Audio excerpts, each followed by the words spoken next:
Hi, everyone. I'm here with a very dynamic group starring our author, Dr. Kulreet Chaudhary, whose first book, The Prime, comes out on January 5th. We also have three of her patients who have been on our program before, Victoria, Julia, and Rebecca, who will be asking questions and giving insights on their own experiences as well. Dr. Chaudhary is an integrative neurologist and a pioneer in integrative medicine. She discovered a beautiful side effect to the eating and lifestyle tools that she was giving her patients, her brain patients, and that was losing weight. So now with the Prime, she will help you stop cravings, lose weight with no diet required, which is the best part. Before I let her talk more about what you can expect from the Prime, I want to make sure everyone watching online knows how to ask questions. On the top right of the video, you should see a keypad icon. Once you click on that, you'll notice the Q&A icon pop up, and you can click through and then ask questions on that sidebar. And before we kick it off, one last thing. In conjunction with this Google Hangout, we are launching our Prime bonus offer. So if you order the book between now and January 10th and you submit your proof of purchase on our form, there is a link on the events page, and we'll also be posting on Kulreet's Facebook page. And once you fill out our form, you'll get a sneak peek of the book, bonus content, and access to an exclusive Google Hangout in January. Without further ado, Dr. Chaudhary, can you tell us more about the book and why you're excited to share this with the group? Yes, thank you so much, Stephanie, and thanks to everyone for joining me. This has been really a labor of love, but it almost didn't get written, and that's because I thought the things that we were doing in our clinic were so obvious. And it wasn't until a book agent had seen me on one of the Dr. Oz episodes and contacted me and said, hey, I really think you should write a book. And I talked to him just a little bit about what I was doing, and I was not even thinking that I would be writing a weight loss book. I'm a neurologist. I would think I'd be writing a brain health book. And what happened is, as we were talking, I just happened to mention, that I came up with this program that helps to reverse neurological disease, which I thought was pretty exciting. And in our conversations, I said, oh yeah, and by the way, people lose weight, but they're not really trying, and it's just a side effect of the program. And so his eyes kind of just lit up, and he started asking more questions about this. And I said, well, but I'm sure everybody knows this already, that it's just the toxic inflammation that causes the weight gain. And if you address that and you rewire the brain and you rewire the brain in your gut, weight loss is inevitable. And he just kind of looked at me again and was like, no, nobody has written about this as far as I know.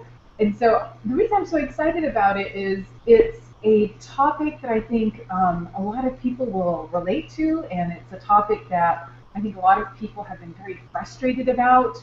The issue of weight loss and not being able to do it easily. But it's written from my unique perspective, which is as an integrative neurologist who was basically interested in reversing neurological conditions. That's great. Well, as I mentioned earlier, we have three of your former patients here, and so I'm going to just go around the room, so to speak, and we'll have them ask you some questions and share some of their own experiences. Julia, do you want to go ahead and kick us off? Yeah, sure. Dr. Chaudhary, it's so good to see you, and thank you for inviting me to join this conversation. I have to say how thrilled I am you finally wrote a book. When I became your patient a few years ago, started seeing results almost immediately, and knew you had a waiting list of people who wanted to see you. I felt very lucky I found you first. Now, all the wisdom you've shared with me over the years on how to lead a healthier lifestyle is in your book, The Prime, and anyone can access this knowledge and reap the benefits. In fact, I'll be giving this book to all my dear friends when it comes out in January, and I truly believe that the gift of health is the best gift anyone could ask for, and it's something you've given to me, and I want to express my eternal gratitude for that. As for my first question, early on in your book, you recount being in your early 30s when you went to an Ayurvedic physician complaining of your first real health problem, which were debilitating headaches. You write, if I hadn't been so miserable, desperate, and unable to tolerate my medication, I wouldn't have done it. I too was in my early 30s and at a major crossroads with my pain management when I found myself in your examination room. Now, if I'm being completely honest, if I hadn't tried everything else first, we wouldn't have probably met. What's the paradigm shift that needs to occur personally and on a societal level for people not to wait until their situation reaches a critical point before being open to trying alternative solutions such as the ones you outline in the Prime? That's such a great question, Julia. And I think there's a few things that I'd really like to address.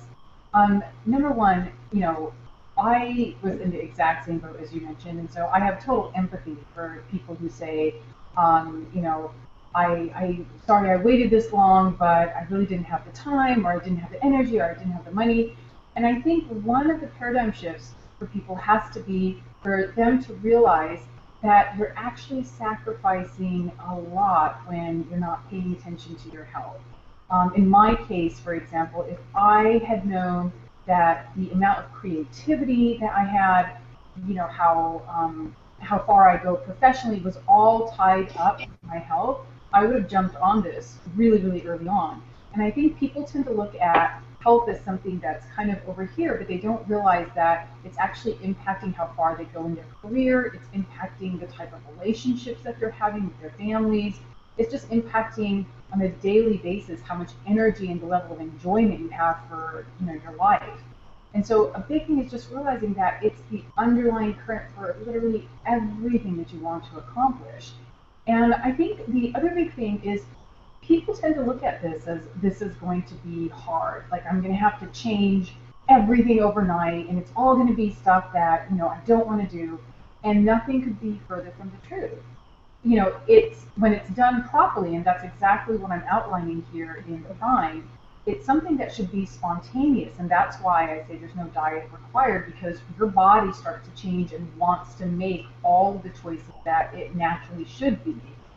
And it's not something that has to happen in 1 week. So many of the programs, the way that they're advertised is like you've got to kind of put everything into 1 or 2 weeks, and you expect some kind of alchemy to take place, and it's supposed to be this Herculean event, and success doesn't work that way. And people so often think that they may not have the willpower or the motivation, but I look at so many of the people in my clinic, like all of the women who are on this call today, extremely successful, very bright, very motivated. And for some reason, we think that we don't have it in us to take the appropriate steps for what it takes to actually get us healthier. And I think so much of that is just a miscommunication that physicians and other health experts give, that you have to change everything and it's going to be hard. Great, thank you, Kulreet. Thank you, Julia. Rebecca, do you want to go ask your questions or question? Yeah, and actually it just dovetails so nicely about what Dr. Chaudhary was saying, because one of the things that I've so appreciated about your approach, and it really comes through in the book, The Prime, is it's so self-empowering. So I used to be just sort of detached from my body, what I ate, the effects it was having on my mind, on my emotions, relationships, and mood. And I truly feel through working with you and really just following this very simple but powerful protocol that I've become my own physician. I've become my own nutritionist, my own psychotherapist and healer and all these things. And I noticed that you managed to sort of do that in the Prime too, where you give people these tools that then readers will be able to make these changes from the inside out. So I'm curious, how that self-empowerment sort of fits into your philosophy of practicing medicine.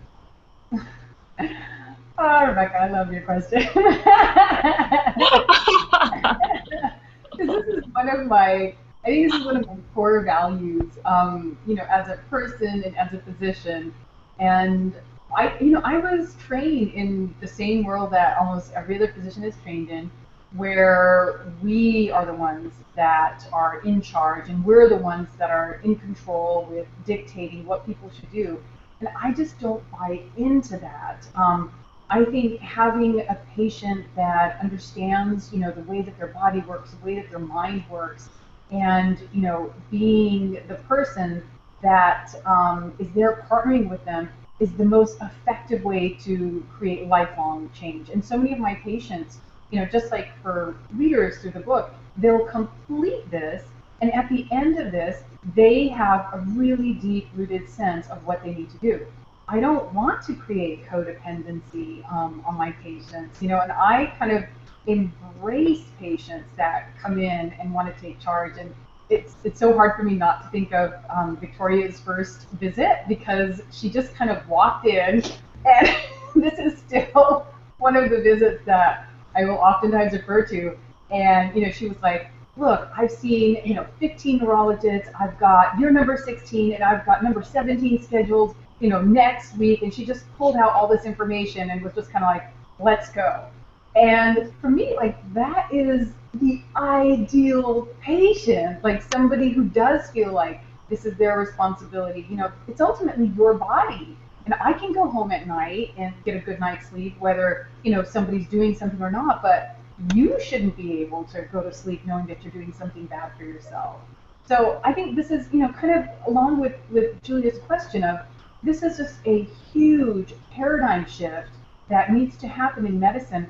But I think the part that people don't get, and I think that part that physicians don't get, is it's actually a lot of fun to have patients who are like this, and it's a lot of fun to hand over that power over to the people walking into your office. And the one thing I have noticed throughout my career, and just even like seeing you guys today, is like I get excited to see my patients. I am like genuinely interested, like, hey, and what's happened, and they're genuinely excited to see me because we've created this partnership. So for me, everything I do, and even with this book, so many of the things, like I tried to put these interventions in where people could go in and make it in their own kitchen, easily get it online, and give several steps where you can decide how you want to do this in the future, how you want to incorporate into the future. That if it's not your program, it's something that you'll never really embrace. So I'm so happy you brought that up. Well, and just to that point, I had found that when I would go to see some other doctors, there was almost like they seemed offended if I would ask questions and get involved. And I just so appreciated that with you, that, I mean, like, going to the doctor's office to see you was one of my favorite things to do. Who would guess that, right? But then it just leads to sort of more active participation in your own life, in your own well-being, 24/7. And it's such a reward to watch. And I think that's another thing that most doctors are missing out on, is there is such joy in seeing your patients do better. I mean, I don't know how else to describe it other than like just pure joy. Not that there aren't some ups and downs to the process, but just to see somebody really take ownership of their health, and then as a result of that, really taking ownership of their entire life. Like, there is nothing else that I would rather do during this lifetime. We're all lucky for that. Okay, great. Thanks, guys. Victoria, you're up. What a great transition that was, because it leads up to my question. It is such an honor to be here today. I would have never imagined when I walked into Dr. Chaudhary's office many, many years ago that I would even be sitting here discussing this. Unlike most people, because I have a husband and a sister in the medical field, being going to any type of medical thing was the last thing I wanted to do. And I was just given a devastating diagnosis. And when I made the appointment with Dr. Chaudhary, I truly went in and having her yell at me or throw me out. And the only thing I promised my husband is that I would not insult the physician. And so my question to you as Dr. Chaudhary, before you get a devastating diagnosis, before you even have to walk into a physician's office, in your book, it's really about being proactive. It's about being proactive and taking part in your health. If you can just tell the people out there who've not been a patient of yours, who've not read your book yet, what would be the single bit of advice that you would give in the book to start with? Just to get them started, just the easiest approach for them to just give this a try. That's such a great question, Victoria. So the one thing I would start with before giving the specific tip is do not take your GI tract, do not take your gut for granted. Like, do not look at the things that are going into your mouth as if they're just going in some bottomless pit. That is literally the person that you are becoming. Every time you eat something, you're just adding kind of another layer of yourself on a cellular level. And and I also appreciate, because this is what the book is all about, that trying to change what you are putting in your mouth first is the hardest step. And so what you have to do is really change your gut IQ, the intelligence in your gut. So the first thing that, it's almost a tie. The two things that I have found to be just so unbelievably helpful in making people aware that what you eat is literally becoming, your mind, it's becoming your body, is to start taking tripla, which we talk about in the book, and it's just one of my favorite herbs on the entire planet, and the one that we were using in our clinic was Digestone by Nappy. But just starting that herb, which is made out of just 3 berries, it helps to bring that natural intelligence back into your gut. And it's just kind of like a wake-up call where you go, hey, I'm eating this, and it's actually making me sick. And the other one that I love, and I just can't choose between these two, it's like having to choose between your 2 kids, you love both. Is it weird that I think of my herbs that way? So my family. All right. So the other one is the prime tea. It's so simple to make. 3 simple ingredients: cumin, coriander, and fennel seeds. And when you couple it with the tripla, something on just a very fundamental biochemical level begins to happen. And that tea is so funny because I have so many people who, first when they read the ingredients of the tea, it's so easy to make, but they'll read the ingredients and they'll be like, oh, I don't know, this sounds kind of weird. And then they start drinking it, and let's say maybe the first couple of days they're like, okay, it tastes weird. And then they're like hooked, and they're wondering, why am I wanting to drink like this kind of savory tea all the time? And and I've seen patients who kind of graduated from the program and no longer need my help, but they're still drinking the tea 5, 6 years later. And it's because the tea is so healing for your body that as this new intelligence starts to take place in your gut, you just begin to crave the things that are right for you. So I don't think I can choose between those two, but starting with just those first 2 steps, it is such a massive step forward to rewiring that brain that's in your gut. That's great. Well, thank you. Well, we have a question from an online viewer, from Sarah. She says that she started your program and lost quite a bit of weight, and that was 3 years ago. However, she's been on it for a while and is plateaued and gaining a little bit, and wanted to know if you had any ideas or suggestions on the kind of thing, what's happening exactly. Yeah, absolutely. So there can be several different things that result in that.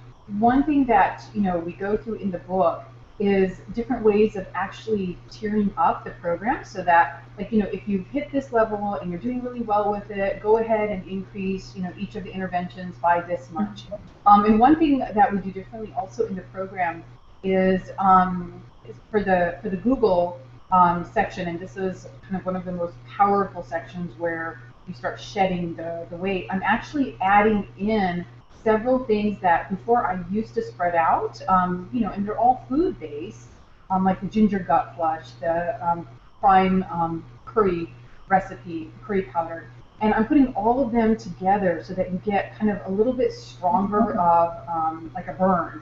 which before in my patients, because it's tough when you're seeing patients to give them everything so perfectly aligned, because people have to cancel, they're not coming back quite at the right time, and sometimes other things will come up and we have to address like actual medical issues. And so the beauty of giving this book is it's everything that I wish I could have presented to my patients in like an extremely orderly way, with all of these little how-to guides of, okay, if this is going on, go ahead and go up to the next step.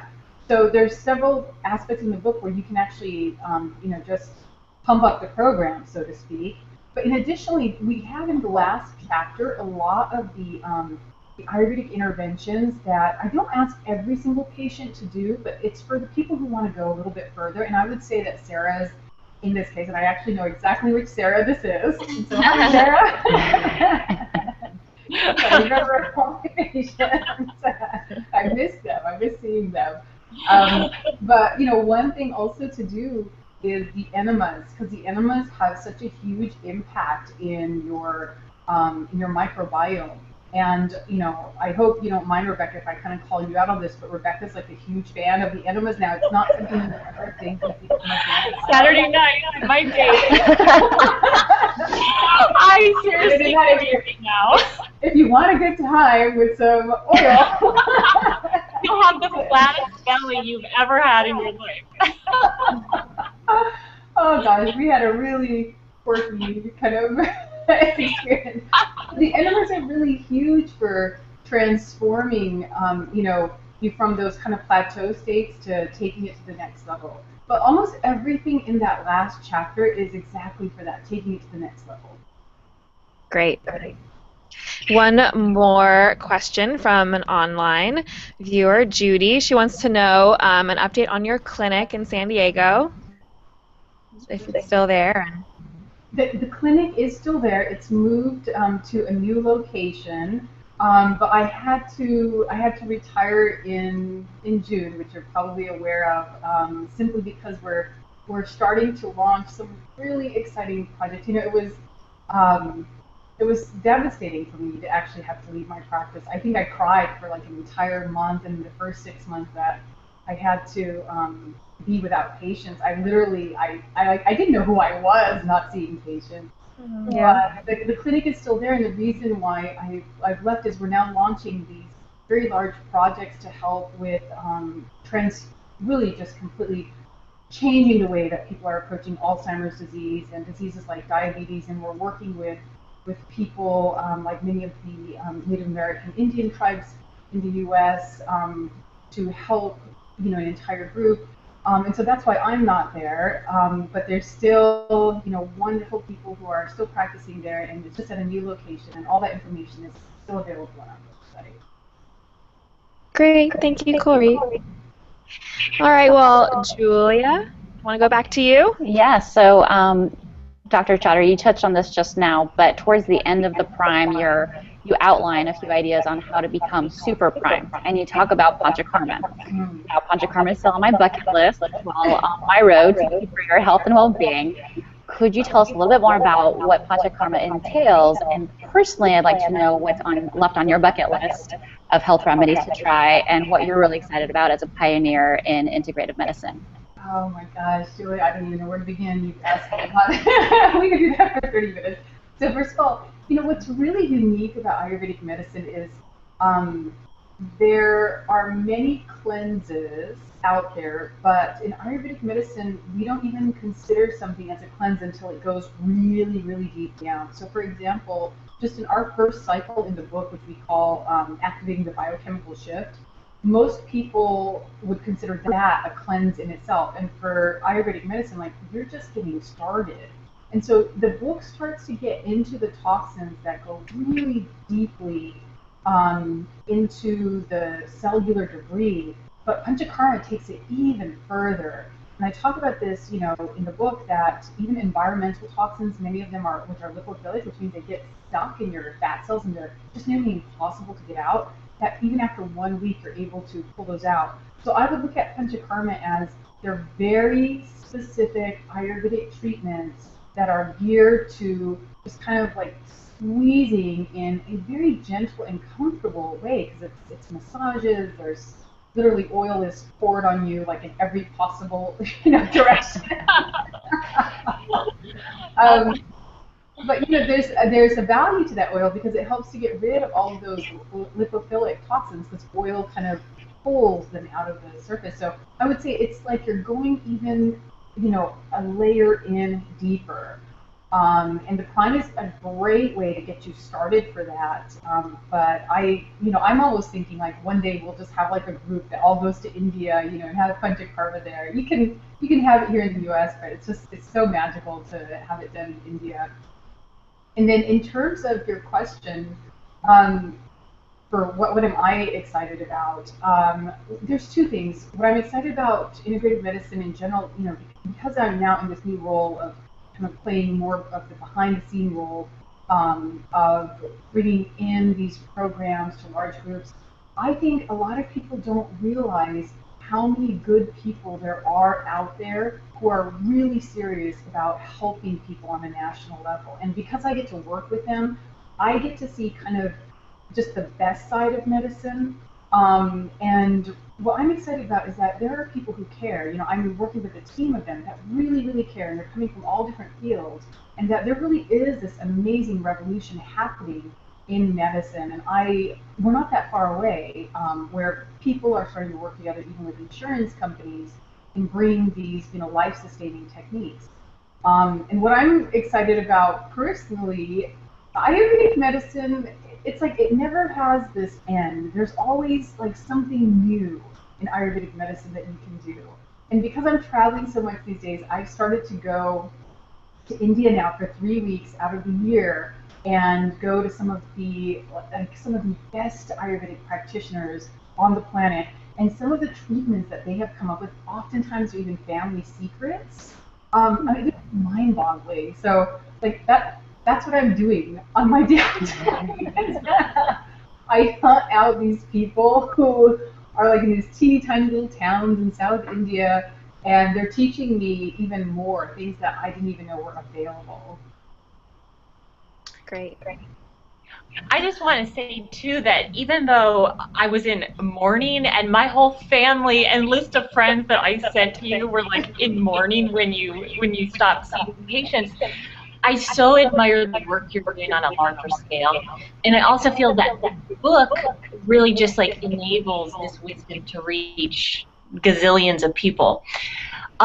But one thing I wanted to say that was so powerful for me on your program is I actually began connecting with the foods that made me feel good and the foods that didn't make me feel good.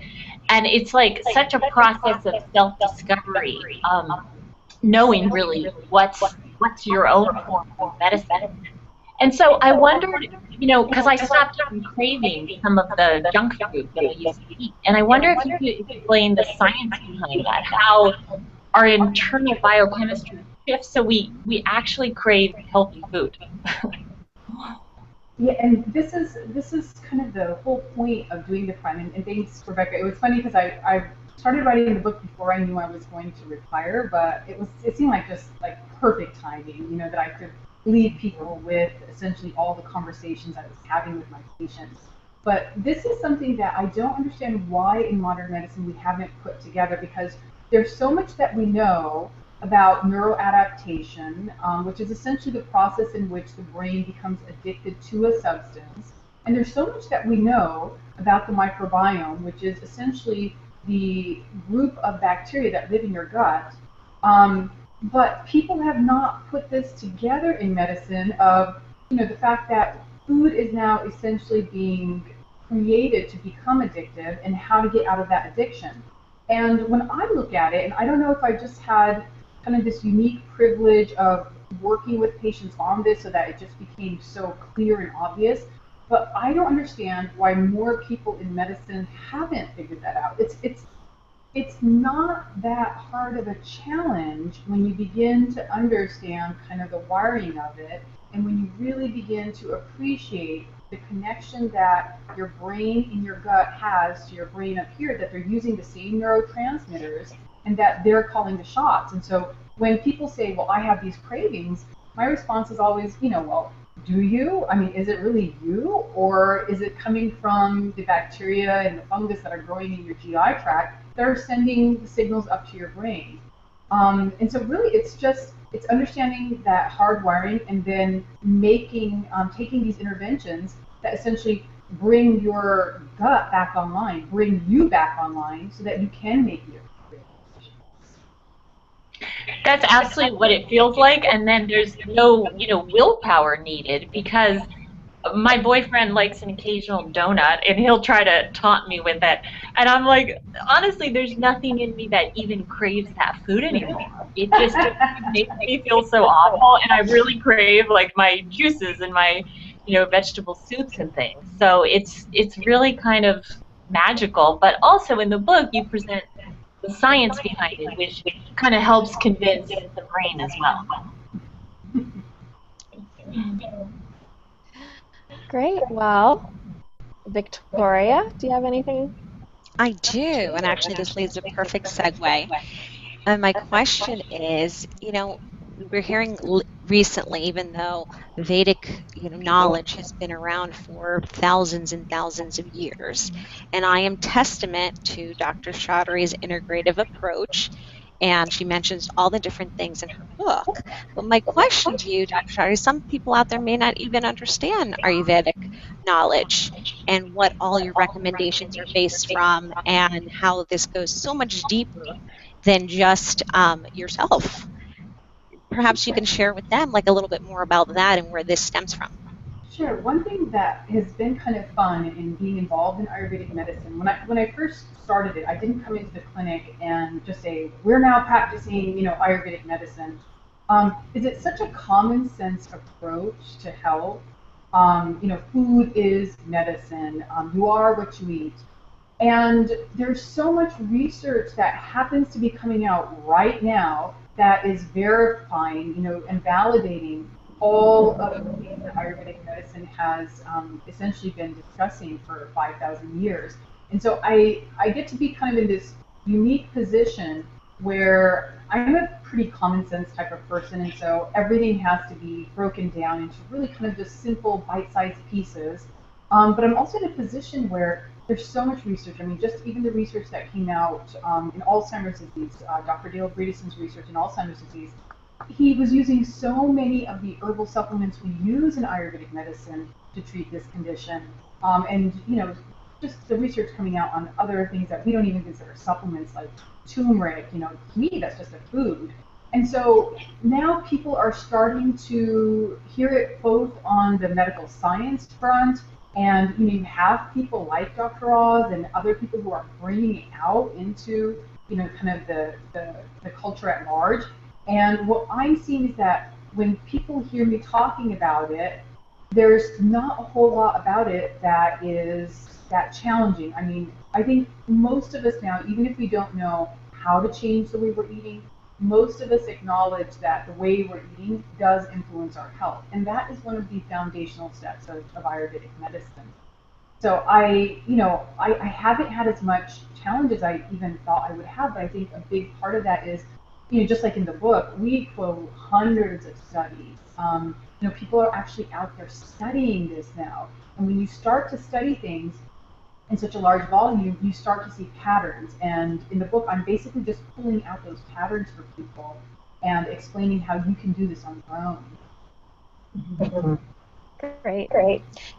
Well, one thing that really stuck with me was the fake fat when I first started to learn about what you were doing, what this book was all about. And I was wondering if you could talk a little bit more about that and let the viewers at home in on the secret.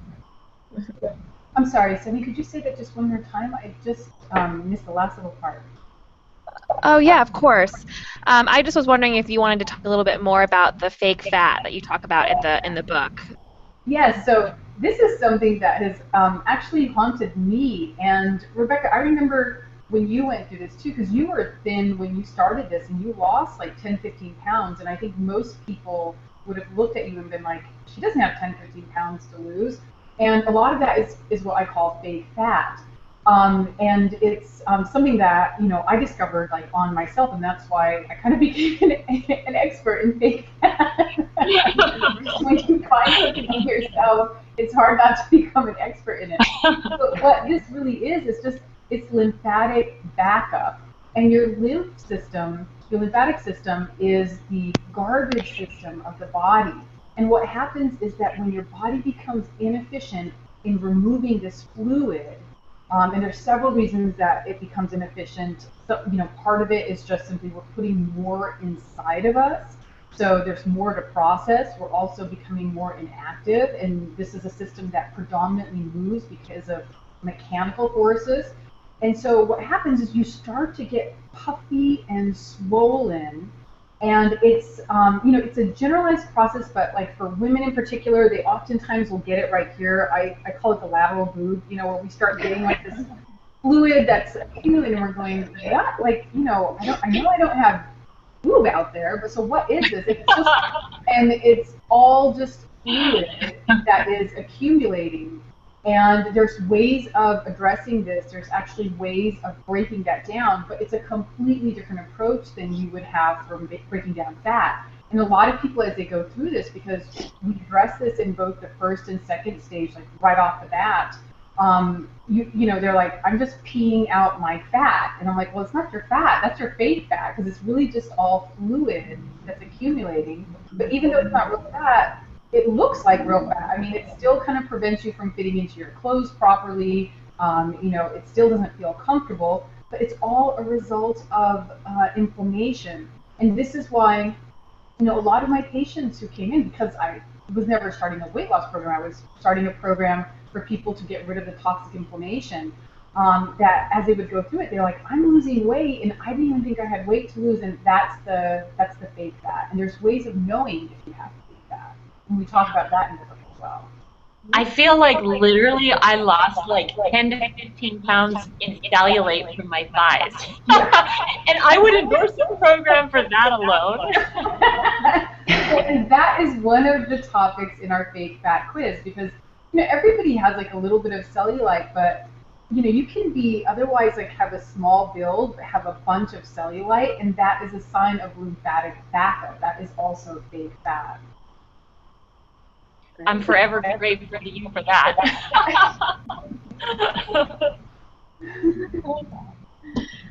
Okay, great. Well, I think we're getting close to the end here.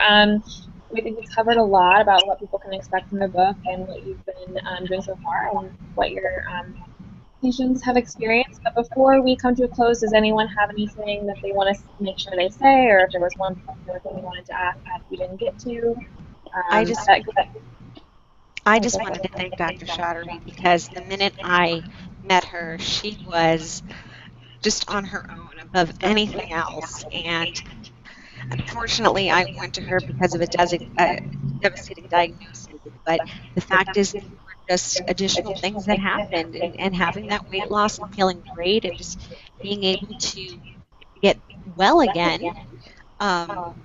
10 years later, living a completely normal life with no drugs is just, it's amazing. So we'd like to thank you, and I'm thrilled your book is coming out, and I need to put my pre-order to make sure everybody gets one in January. Yeah, I have to echo Victoria's sentiments as well. I mean, I grew up not knowing a pain-free life until I met you, Dr. Chaudhary, and now I didn't think I could say at 35 that I'd be pain-free completely, and I am, because of what you've done for me and your work and your research. So thank you again.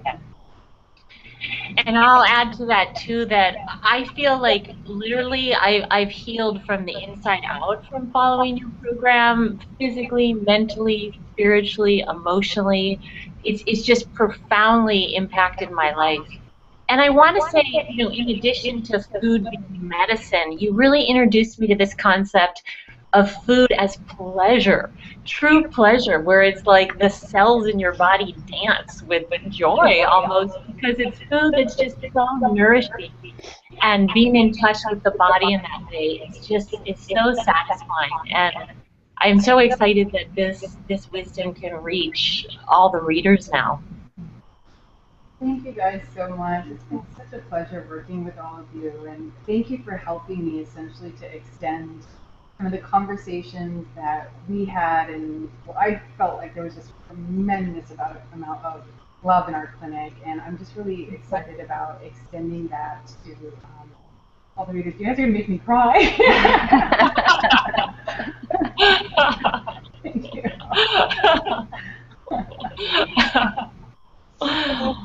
Thank you all so much, and all of you for participating, and Dr. Chaudhary. I just wanted to make sure everyone who joined midway that we are launching a bonus offer where you order the book and receive exclusive access to a hangout and some extra content and a sneak peek. And if you, there's a link there'll be a link up soon on Dr. Chaudhary's Facebook page, and also on the event for this event. So thank you all, thank you everybody, and there'll be lots more to come on the Prime. Thank you. Thanks, everybody.